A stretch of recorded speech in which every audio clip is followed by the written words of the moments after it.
বাণিজ্য, জনশক্তি, রপ্তানি সহ নানা ক্ষেত্রে সহযোগিতা বাড়াতে 10টি চুক্তি ও সমঝোতা স্মারক সই করেছে বাংলাদেশ ও কাতার।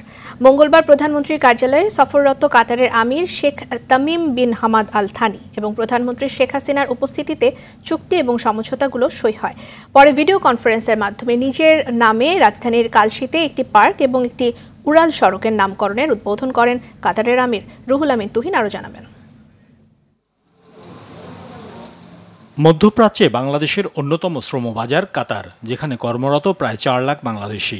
আমদানির মাধ্যমে বাংলাদেশের জ্বালানি চাহিদার বড় অংশ পূরণ হয় সেখান থেকে। এমন সুসম্পর্কের মধ্যেই ঢাকা সফর করেন কাতারের আমির Sheikh Tamim bin Hamad Al Thani. 1, 2, 3 ঢাকায় জমি জিতে নিন 100% ক্যাশব্যাক সহ 20 কোটি টাকার পুরস্কার।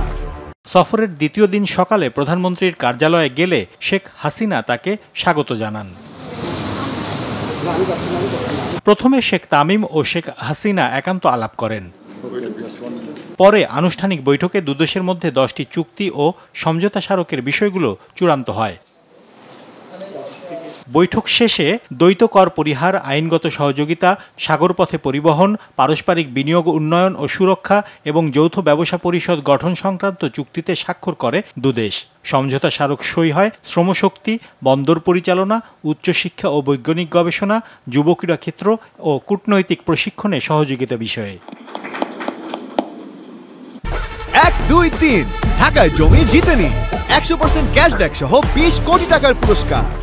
ঢাকায় কালশি বালুর মাঠে প্রস্তাবিত পার্ক ও ইসিবি চত্বর থেকে কালশি উড়াল সেতু পর্যন্ত সড়কটি কাতারের আমিরের নামে নামকরণ করা হয়। ভিডিও কনফারেন্সে এর উদ্বোধন করেন কাতারের আমির।